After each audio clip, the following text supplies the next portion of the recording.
Sauce Twins. We back. What's good? Too tall. Too short.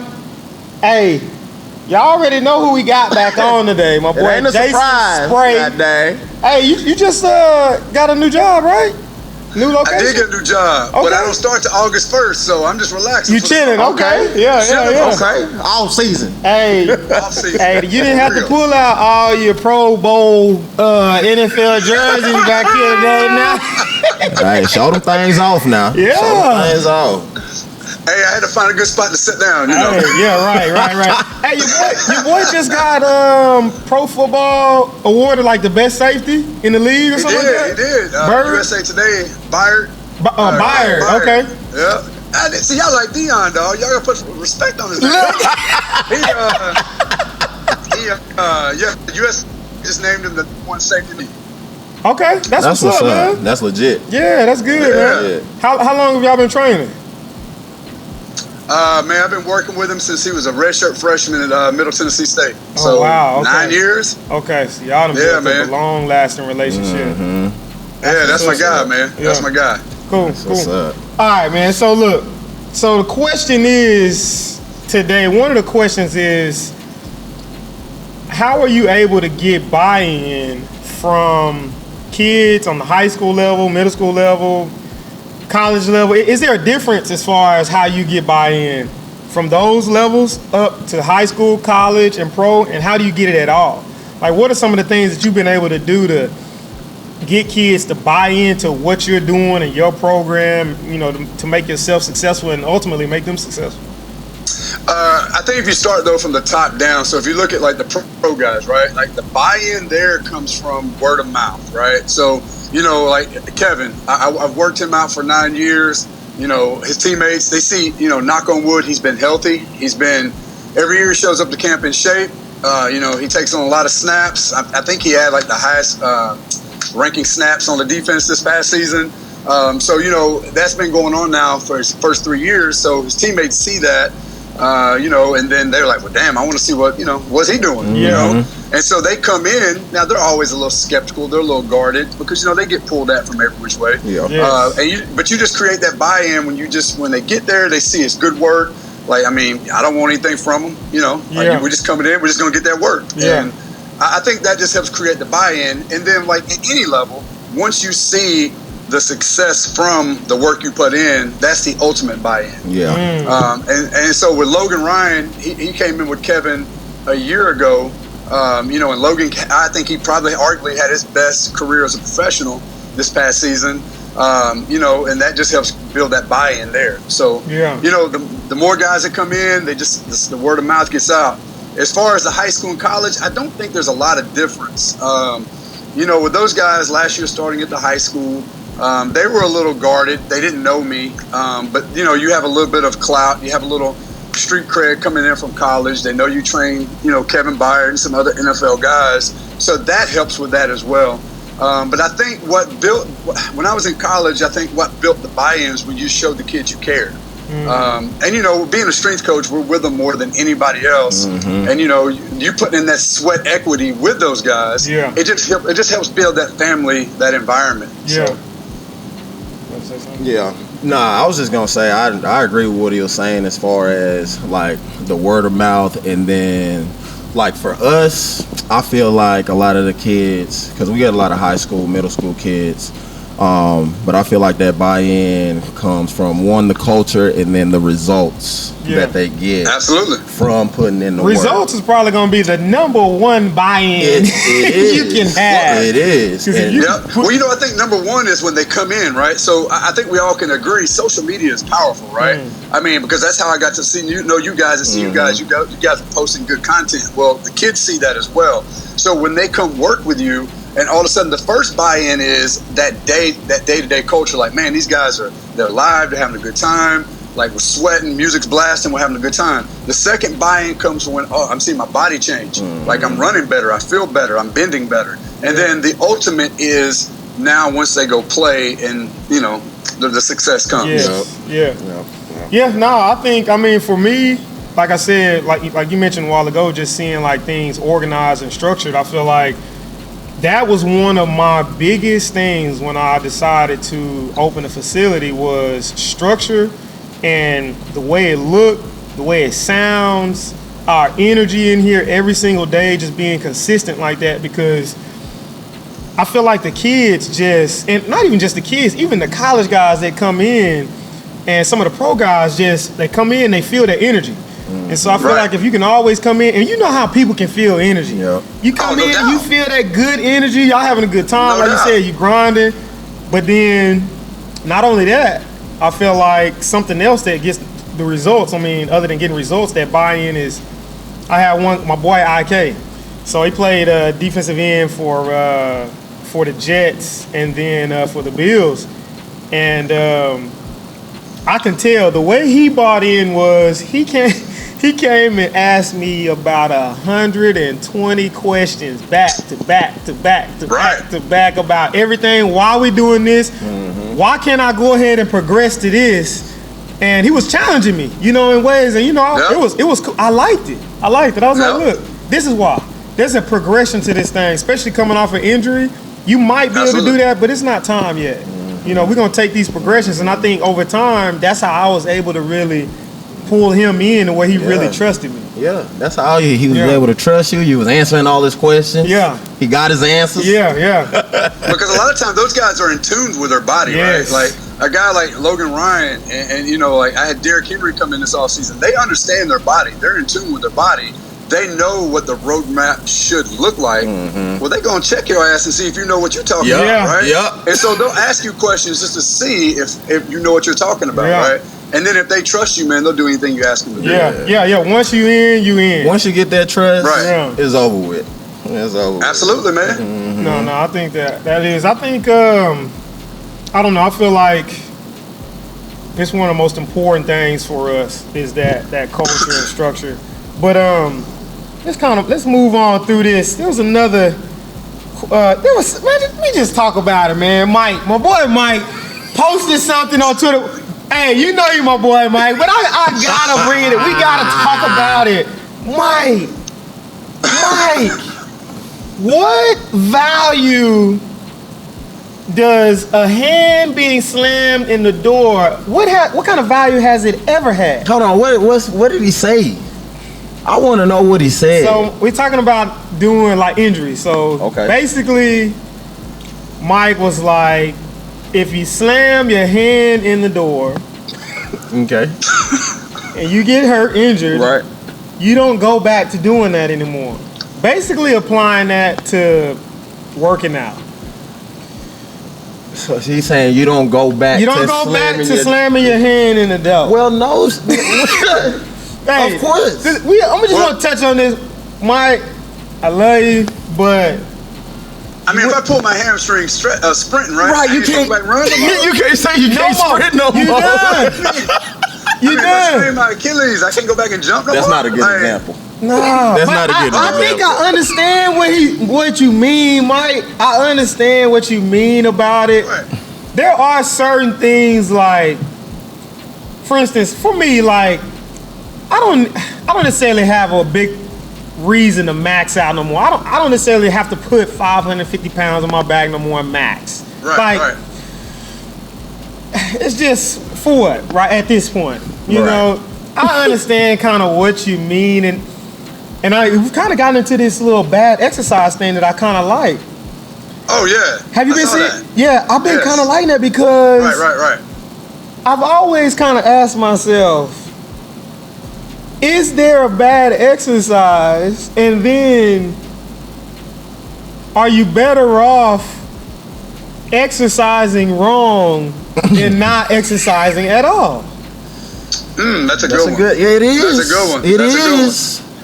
Well, I think the alternative is sitting on your butt and being 400 pounds. Yeah. Or at least going to the gym doing something. I think going to the gym doing something is better. Yeah. Yes, I do. I agree with that. Yeah, I think so too. But you know, you just think like, dang, like you see people working out. You know how, we're all guilty of it. You see somebody doing something, be like, man, what is he doing? What is he doing over there? Right. But you go to a public gym now, it's ugly. It's stupid. Ugly. Stupid. I done seen some horrendous Hey, and while I'm on summer break, I've been going to public gyms. Oh, you've been doing that on purpose. Yeah, he just want to see. Going in there doing the food. See what they look I like. don't know what they're doing. It's so bad. Yeah. It's so bad.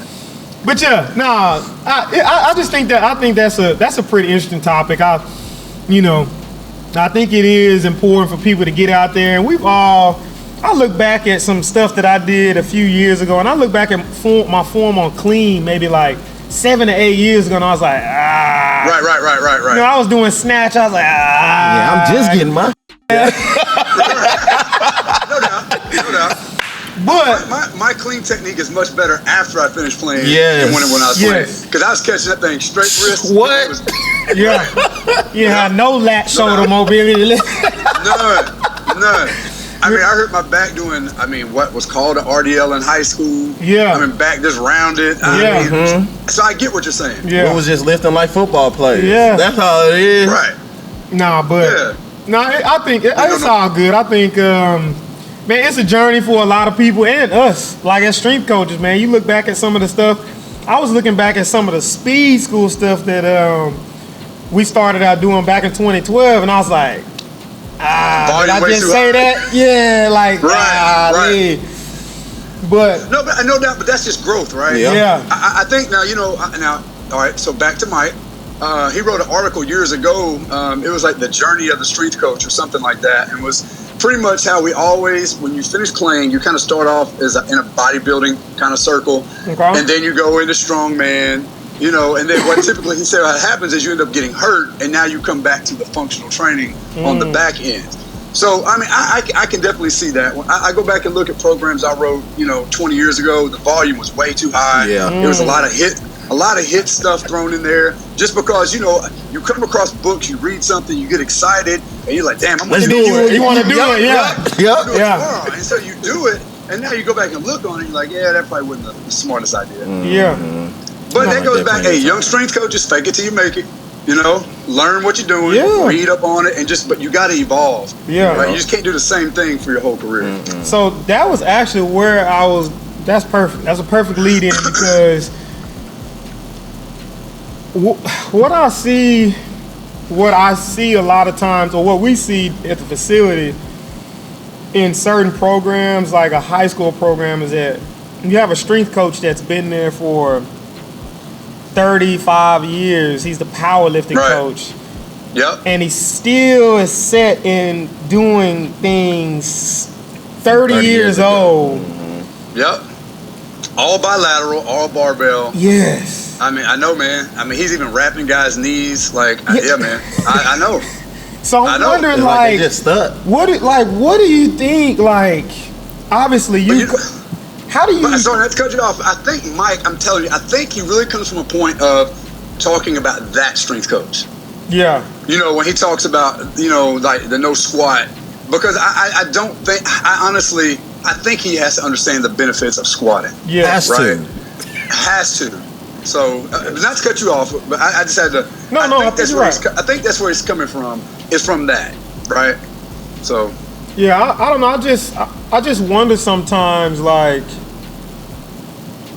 I guess what we can do is get them here to hear you speak in December. Things like that. Because I'm like, I'm there. Yeah, like the education. Like, I just want to continue to, like, how can we reach people to kind of pull them into 2019? Right. But some people, they're just stuck in their ways, though. I know, but so especially them old heads that think they already know everything, and I've been doing it like this for 30 years. Why should I change now? It's a different kid too. We talking. You dealing with a different kid. Like, yes, man. I think when this goes back to buy-in. I think we have it flipped sometimes. It's like, if you're trying to get someone to do something, they need to buy into what you're saying. You don't need to. You know what I'm saying? And so, like, we got to do a better job of communicating differently, trying to reach these kids now. So you got a different kid, you have a different college guy, you have a different pro now too. Right. Well, I think it comes down to, like you're saying, it's not about what you want. As a professional, I think we understand there are things that they have to do to be able to play their sport, to keep them healthy, blah, blah, blah.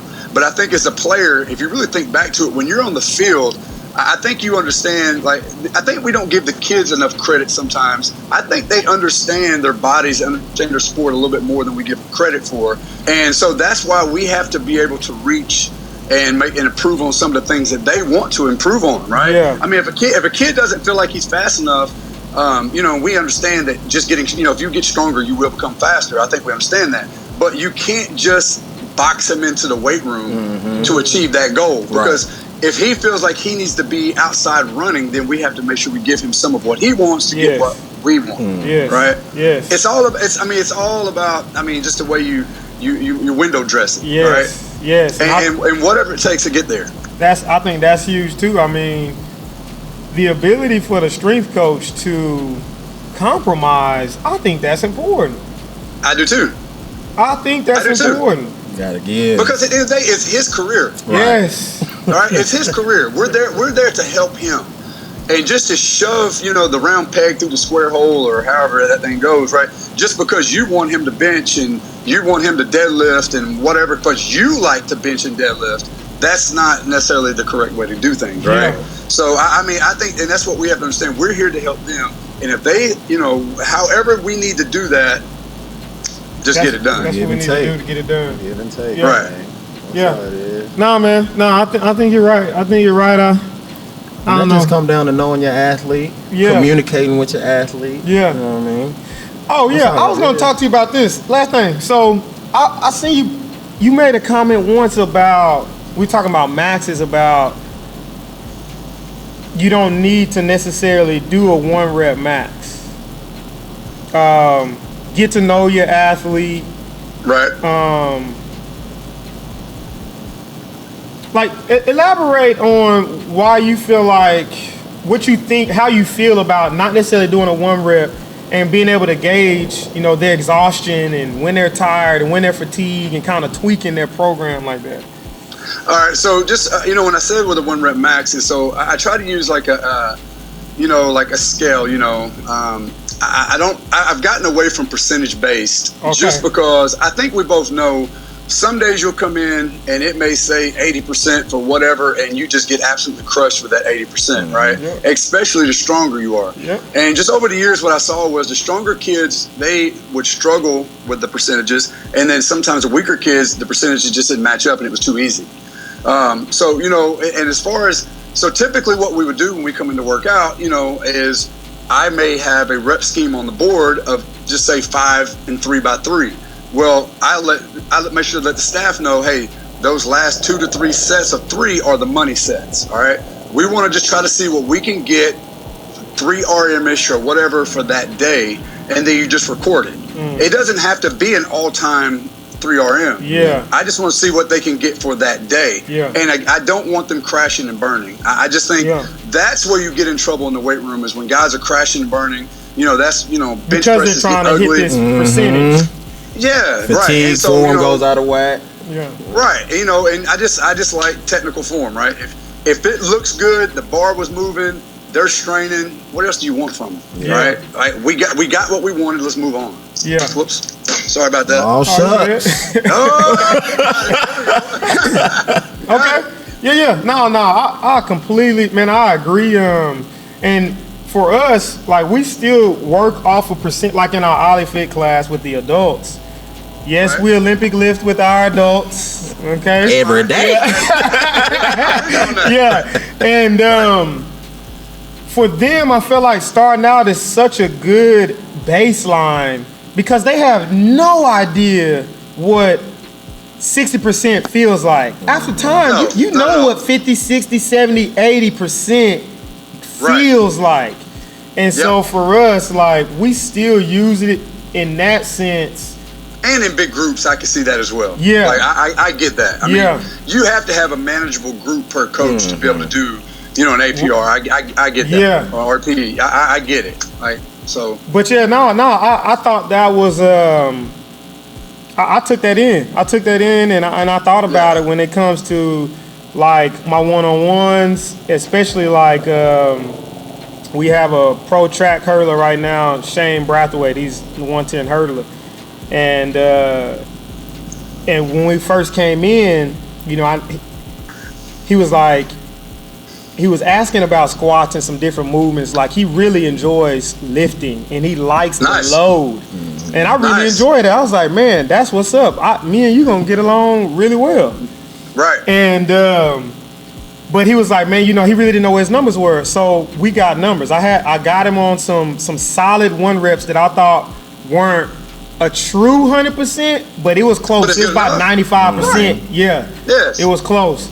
And so now, you know, we've kind of been, now we're like in the middle of the season right now. And so I still have the percentages in there, but I'm watching. I'm like, hey, that didn't look fast. That didn't look, let's fall back. Some days you come in that 80% for his 4x1 on hang clean looks light. He was like, man, I feel like I can go up. Well, let's go up. Go up 5 pounds. Right. Yeah, let's get it. So I hear you. Yeah, so in season, I really like the RPE scale just because, I mean, I can, because you know, man, you get banged up, you're beat up. Yeah. You know, I don't want to necessarily lift into the trash because we're in season. I still want to clean. I still want to squat. Yeah. You know, you still want to bench. You know, later as we get into season, you know, wrists and hands get messed up, so you may not be able to clean the way you want to. Yeah. But at that point, though, I mean, I hate to put a kid, like, you know, just because I say that the sheet says 80% and he can't get it, I mean, I don't want to just waste a workout or him getting buried and now he's losing confidence in the buy-in factor because, man, every time I come in here, you know, the bar is heavy, I'm getting smashed, that was supposed to be the weight I could hit. No, man, we're just going to hit 3s and 5s and singles and doubles and whatever. Wherever the chips lay, that's where they lay. Yeah. No, I like that. And I appreciate that those comments and that little conversation, like, that kind of got my mind thinking about some stuff that we do here and how we do things and, like, what's really important, like, you know, for us and really ultimately for the athlete, like, what's important. And right now, like you said, in season, is to be healthy. It's for my guy to feel fresh and fast and snappy. Like, we don't need to get smashed in here. And so that man, you want them to look as close to the off season, in season as you can. Yeah. Right? I mean, because we both know as you get into football season or whatever sort of season you're in, you're not going to be as strong as you were in off season because you're just not. Like, you're probably working out twice a week. Yeah. So why put limits because a piece of paper put a limit on a kid, right? Yeah. Just load him up to your point. Some days you feel good. All right, let's roll. Some days I ain't got it. That's fine. Yeah. No, I think that's important. Hey, you watched the game last night? I did. I saw that Achilles roll up the back of his leg. Yeah, bro. That wasn't good, man. That vibration shot right up the back of his leg. Man, bro, I was hurt when I saw my boy out I know. I hated he even came back because you know this. I think we all knew that that's what was going on. Yeah. That there was some sort of tear. And I mean, once that thing was loaded, man, it just popped on. My boy was dancing in the tunnel and everything. Pre-game. You still? Yes. 3 for 3, wasn't he? Oh, he came out hot from the 3. I think he was trying to make himself believe, man. But you know what? Anytime you're rehabbing, right, I always call that fool's gold. It's like a hamstring, right? You go out, you jog, you start running a little bit, you feel better. You're like, I think I'm okay. But that initial healing phase, man, is fool's gold, right? Yeah. You're not ready yet. And, you know, you're just not able to handle the volume. You can do it once or twice, but 5, 6, and 7 may end up getting you, right? And in basketball, I mean, at that point, he had probably done that 15, 20 times. That cut, loaded, stop and go. I think I heard he played, 12 or 14 minutes there in the first quarter? Yeah. That's tough, man. It's a lot. Yeah, you just wonder what that does to him going forward. Man, because he's 30 years old, right? Yeah, 30. I mean, play for the Supersonics. He's got to be 30. Yeah, I think he is. But I don't know, man. I think he still got some juice, though. He gonna come back. No, I think he's gonna come back. I think he'll be fine. I felt bad, man, when I saw the GM talking after the game. Boy, he was choking up. I know. I seen it. Because you know, a lot of people are gonna feel responsible. You know how it is when you have an athlete. Yes. And you finally put that last stamp on them, like, they ready. You like. You know, the strength coach, the athletic trainer, the team doctor, the masseuse. Everybody was in that thing just like, my gosh. Right. Dang, I was feeling for him. So they're going to get the side eye from now on. You know that. Yeah. I already know. And he even kind of mentioned it last night. He was like, man, I know how the world is. I know I know what people are gonna say. Dog, the team doctor was on Twitter this morning. His face. Somebody said, "This is the man who approved KD to play." I mean, that man got to practice, right? Yeah. Who you talking about? You talking about? Was it a black dude? What is white guy? Oh, okay, just making sure because they got a meme out with the black dude who got arrested, saying that he had his doctorate. You know the black dude with the glasses that got arrested? No. Oh. No. What is going on? You ain't talking Michael Jackson's doctor now, is you? Nah. What you talking about? I can't find it. I'm gonna have to find it later, man. Nah, man. Oh my gosh. They said this is him. Talking about he cleared KD to play. Nah. Bro, you know the internet don't care, bro. The internet, they have no feelings, bro. Undefeated, goddamn. Undefeated. The internet is undefeated, bro. Well, that dude look like Doogie Howser, man. But yeah, man. Golly. Hey, but yeah, so we haven't really let everybody know yet, but we still got all you guys lined up to come out in December. Man, we looking forward to it. This will be the first one here at our facility, the first one we're doing, and we plan to make it an annual thing, man. And we just lucky to have a relationship with you to have you come out and speak, man. I think it's gonna be amazing. Yeah, it's gonna be great. Yeah. No, I'm looking forward to it, man. Y'all's facility looks top notch, man. I can't wait to come out. So I'll be in Dallas. I don't know how close that is, you guys. 3 hours. What area?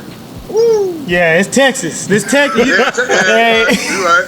Everything at least an hour it's away. At least an hour away, but when you gonna be in Dallas? July. Some point in July. Okay. What y'all got? You got like we got some family down there, so my wife, her aunt lives down that way, so we're going down. Okay. Just hang out a little bit. I mean, I ain't got nothing else to do this summer, so we're going down there and hang out a little bit. Yeah, that's good. Enjoy yourself, man. Hang out with some family. You can. Yeah. I know. I've been seeing your little boys training.